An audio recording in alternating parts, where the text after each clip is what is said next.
Hello everyone, government exam analysis channel पर आपका स्वागत है। आज का वीडियो सिर्फ और सिर्फ ईडब्ल्यूएस के ऊपर है। ईडब्ल्यूएस इकोनॉमिकल वीकर सेक्शन, जो कि इलेक्शन से जस्ट पहले गवर्नमेंट ने 10% का जनरल कैटेगरी को रिजर्वेशन प्रोवाइड किया था। उसके बाद जितनी भी आपकी रिक्रूटमेंट्स आए, जैसे आपका रेलवे में एनटीपीसी आया या एसएससी, सीजीएल, सीएचएसएल, सीपीयू, जितने भी आपके रिक्रूटमेंट्स आए, तो उनमें ईडब्ल्यूएस के लिए वैकेंसी अलॉटेड थी। अभी ये जो ईडब्ल्यूएस के ऊपर कैंडिडेट्स को काफ़ी डाउट्स हैं, तो इस वीडियो को देखने के बाद आपके सारे डाउट क्लियर हो जाएँगे। तो सबसे पहले आप इस वीडियो को पूरा देखिएगा, आपको जितने भी आपके डाउट हैं उनके सबके आंसर मिल जाएँगे, ठीक है? कमेंट करने से पहले वीडियो कंप्लीट कीजिएगा, ठीक है?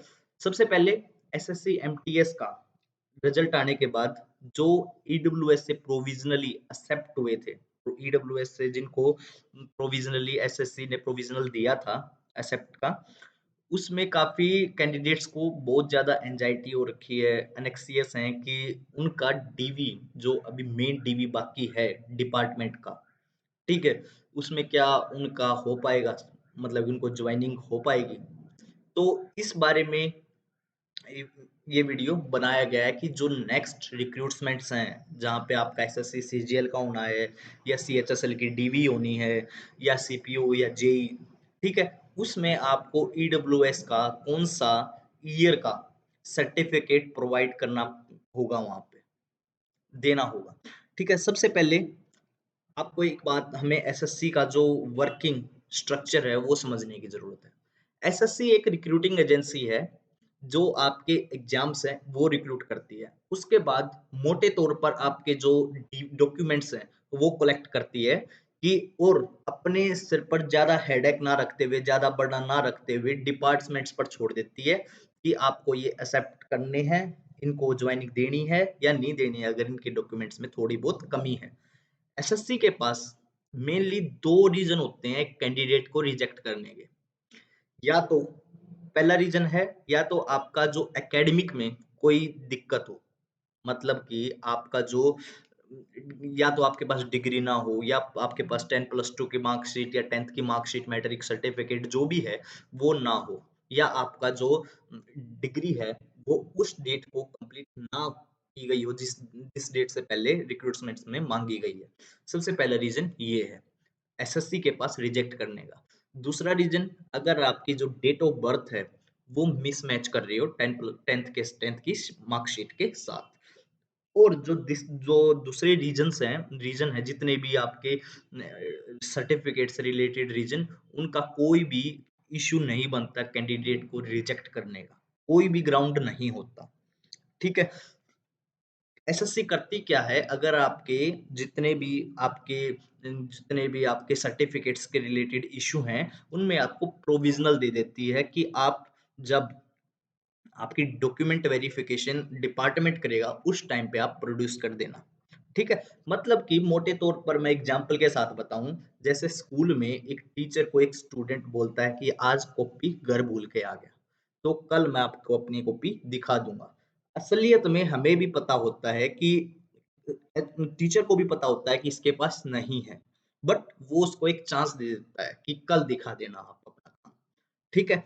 अब कैंडिडेट है जो, वो उसका सिलेक्शन हो जाता है। उसका सिलेक्शन ईडब्ल्यूएस कैटेगरी, मैं स्पेशली ईडब्ल्यूएस कैटेगरी के लिए बता रहा हूँ, मैं किसी भी कैटेगरी को इंक्लूड नहीं कर रहा। कि आप जो लोग ईडब्ल्यूएस कैटेगरी को ओबीसी से कंपेयर कर रहे हैं, वो बहुत बड़ी भूल कर रहे हैं। ठीक है? ओबीसी कैटेगरी के ऊपर सुप्रीम कोर्ट की स्टेटमेंट है, ना कि ईडब्ल्यूएस कैटेगरी के ऊपर। ठीक है? तो जो लोग अपना डीवी करा देते हैं ईडब्ल्यूएस कैटेगरी से, ठीक है? भले ही उनका जो सिलेक्शन है वो यूआर से भी हो सकता था, उसी पोस्ट के लिए या उससे निचले वाली पोस्ट के लिए, बट जब आपको डिपार्टमेंट की डीवी होती है, उस टाइम पे फिर से आपको वही सर्टिफिकेट माँगा जाता है। अब जब उस टाइम पे आपके पास सर्टिफिकेट नहीं था, तो अब कैसे आ जाएगा आपके पास सर्टिफिकेट? नहीं अवेलेबल हो सकता। आप फिर से वही पुरानी वाली चीज़ दिखाते हो, ठीक है? बट नेक्स्ट डे तो टीचर भी पनिशमेंट देता है आपको, ठीक है? और जब आपने एसएससी में वो आपने प्रोविज़नल लिया था, उस टाइम पे आपने एक अ, पेपर पे साइन कर दिया था। आप ध्यान से देखना उस पेपर में लिखा क्या था? उस पेपर में लिखा था, मैं, मेरा नाम, एप्लीकेशन नंबर, रोल नंबर, अगर मैं ये डॉक्यूमेंट प्रोवाइड ना कर पाऊँ तो मेरा कैंडिडेचर कैंसल कर दिया जाए। आप वहाँ पे सिग्नेचर कर देते हो। आपसे फिर डिपार्टमेंटल डॉक्यूमेंट वेरिफिकेशन में वही चीज़ माँगी जाती है कि आप अपना सर्टिफिकेट दिखाओ, जिसके थ्रू आप आए हो, ठीक है? आपके पास वो होता नहीं है, आप फिर कहोगे सर मेरे पास तो ये है, ठीक है? बट फिर वे वही डॉक्यूमेंट जहाँ पे आप सिग्नेचर करके आए थे, वही डॉक्यूमेंट दिखा देंगे कि सर आपने तो यहाँ पे सिग्नेचर किए हैं और आप ये प्रोड्यूस करोगे। आप प्रोड्यूस कर नहीं सकते क्योंकि बैक डेट में कोई भी गवर्नमेंट का काम नहीं हो सकता। कोई भी बड़े से बड़ा आदमी हो, मुझे नहीं लगता वो लास्ट ईयर से कुछ भी ऐसा डॉक्यूमेंट्स में छेड़छाड़ करवा सकता है। आपका पूरा का पूरा रिकॉर्ड होता है सर्टिफिकेट्स का और कुछ लोग सोच रहे हैं कि आपके जो डॉक्यूमेंट्स में आप उनके साथ वो कर लोगे, चीट कर लोगे। ठीक है, आपको एक बात बता दूँ, जब आपका डॉक्यूमेंट वेरिफिकेशन होता है, डिपार्टमेंटल डॉक्यूमेंट वेरिफिकेशन, आपकी जितने भी आपके एकेडमिक के जितने भी कोर्स हैं, आपके अच्छे से चेक होते हैं। वहाँ पे मेल की जाती है बाकायदा। मेल करके पूछा जाता है आपके पास यहाँ पे ये कैंडिडेट था या नहीं था। इसी प्रकार आपकी जो सर्टिफ़िकेट कोई भी सर्टिफ़िकेट होता है, मैं आपको सर्टिफ़िकेट दिखाऊँगा भी, उसपे एक नंबर प्रोवाइड होता है। उस नंबर से आपका चेक होता है, आपके तहसीलदार के पास मेल आती है कि चेक करके बताओ, ये आपके पास सर्टिफ़िकेट था, बना है या नहीं बना है। अगर सर्टिफ़िकेट गलत निकलता है तो आपका कैंडिडेटशिप कैंसल हो जाएगा। आप ये मुझसे लिखत में ले लो, ये बात भले ही। आपको कोई नहीं रोक सकता। अगर बाय चांस आपने पैसे दे के जो इंडिया में है, मैं बिल्कुल एक्सेप्ट करता हूँ इस बात को। अगर पैसे दे के आप निकल भी गए, आज के टाइम पे आरटीआई भी है, ठीक है? लोग इतने जागरूक हैं, आरटीआई लगा के फिर आपको खड़ा कर देंगे, ठीक है? तो आप कुछ भी ऐसा काम ना करें जिससे आपकी जो सिलेक्शन में कोई हर्डल पैदा हो। ठीक है? अगर आपके पास अगर वैलिड सर्टिफ़िकेट है, तो प्रोड्यूस करें, अगर वैलिड सर्टिफ़िकेट नहीं है, तो वहाँ पर आप यूआर से क्लियरेंस ले लें, वहाँ पर प्रोविज़नल लेने की कोशिश ना करें। क्योंकि प्रोविज़नल का मतलब ही यही है कि नेक्स्ट टाइम पर मैं अपना आपको डॉक्यूमेंट वैलिड डॉक्यूमेंट दिखाऊँगा, ठीक है? अगर आप वैलिड डॉक्यूमेंट नहीं दिखाओगे, तो आपको पनिशमेंट मिलेगी ही मिलेगी और वो पनिशमेंट बहुत बड़ी होगी, आपका सिलेक्शन कैंसल हो जाएगा। ठीक है? तो ये थी बात आपकी ओवरऑल। काफ़ी सारे लोग इसको ओबीसी से ईडब्ल्यूएस को ओबीसी से कंपेयर कर रहे हैं कि ये ओबीसी में 3 साल के वैलिड हो जाता है। ओबीसी में सुप्रीम कोर्ट की स्टेटमेंट है, ठीक है? और ईडब्ल्यूएस में कोई स्टेटमेंट नहीं है कि आप ईडब्ल्यूएस का सर्टिफिकेट भी 3 साल के लिए वैलिड हो जाएगा। नहीं, ऐसा कुछ नहीं है। आपको जो फाइनेंशियल ईयर का माँगा गया है, जैसे आपका अगर सीजर 19 की बात करूँ मैं, तो आपका जो फाइनेंशियल ईयर होना चाहिए 2018 टू 2019 में जो आपकी सैलरी है वो 8 लाख से कम होनी चाहिए। ठीक है? तो जो माँगा गया है दस्तावेज़, डॉक्यूमेंट वो वहाँ पे आपको प्रोड्यूस करना ही पड़ेगा। ठीक है? तो अगर मैं आपको दिखाऊँ सैंपल के तौर पर, जैसे ये सर्टिफ़िकेट है, उत्तर प्रदेश गवर्नमेंट का सर्टिफ़िकेट नंबर 22, ठीक है? जो ये नंबर है ना, ये सबसे इम्पोर्टेंट है। ठीक है? सबसे पहले जो भी आपकी जितने भी स्टेट्स हैं, वहाँ पे 2 टाइप के ईडब्ल्यूएस सर्टिफ़िकेट बनते हैं। पहला सर्टिफ़िकेट सेंटर के लिए और दूसरा सर्टिफ़िकेट स्टेट के लिए। तो आप ये खुद एंश्योर कर लो कि आपका कौन-सा है, ठीक है? अगर अगर आपका सर्टिफ़िकेट स्टेट का है, तो वहाँ पर ज़्यादा क्लेवर बनने की कोशिश ना करो क्योंकि एसएससी को तो सबको प्रोविज़नल देना है। उसको ज़्यादा हेडेक नहीं लेनी अपने माइंड पे कि हम हम डिपार्टमेंट देखेगा जो देखेगा। ठीक है, तो डिपार्टमेंट की जो वेरिफ़िकेशन होती है, वही मेन वेरिफ़िकेशन होती है। एसएससी की तो मोटे तौर पर वेरिफ़िकेशन होती है डॉक्यूमेंट्स की, ठीक है?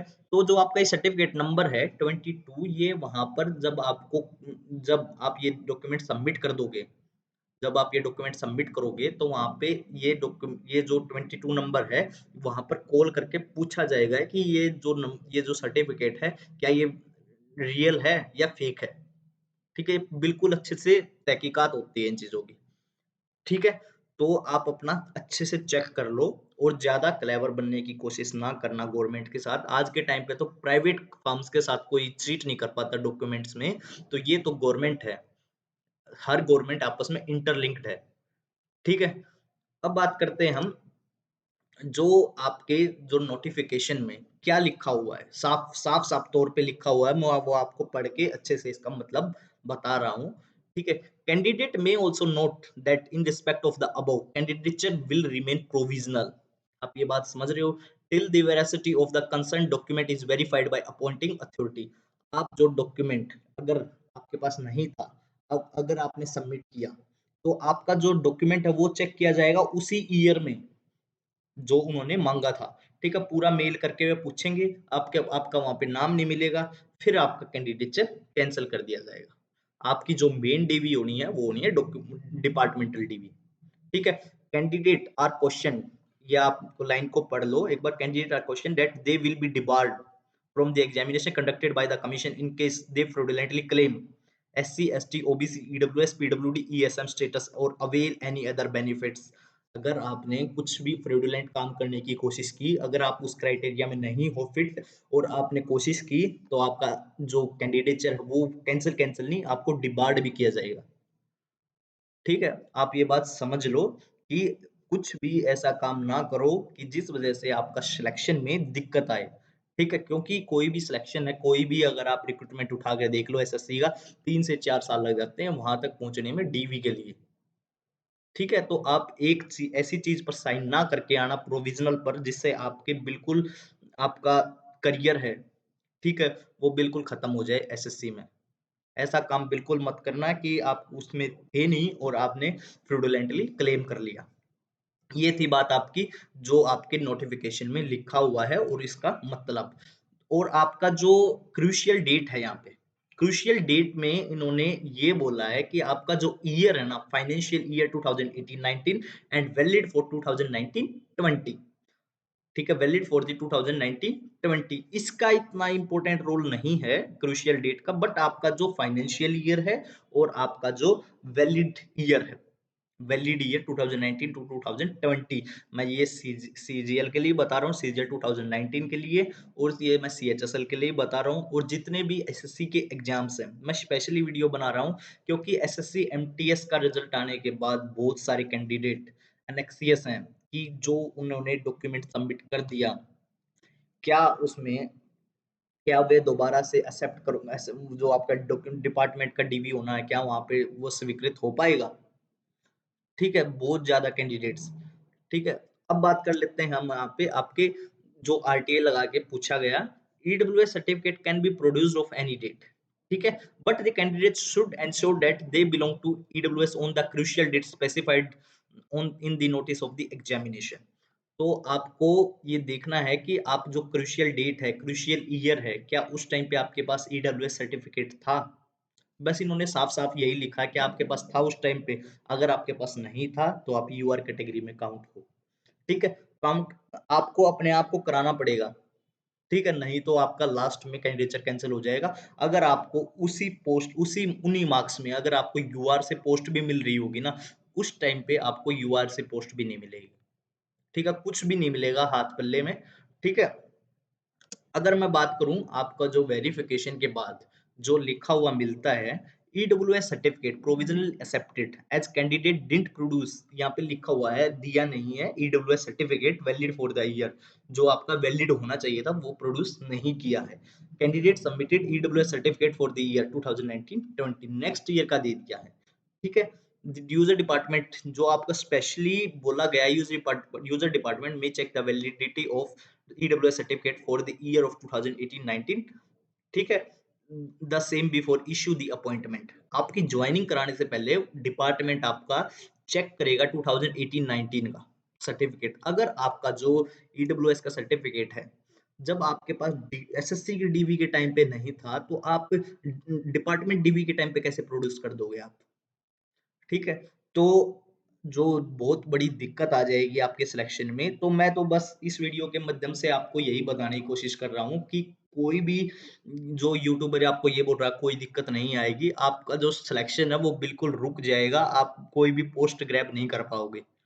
ठीक है, तो किसी के बहकावे में मत आना, डाइवर्ट मत करना अपने दिमाग को कि मैं किसी के कहने से अपना जो वहाँ पे प्रोविज़नल भर के आ जाऊँगा। प्रोविज़नल में साफ तौर पर लिखा होता है कि आपका कैंडिडेचर कैंसल कर दिया जाएगा, अगर आपने कोई भी फ्रॉडुलेंट डॉक्यूमेंट वहाँ पे सबमिट किया तो।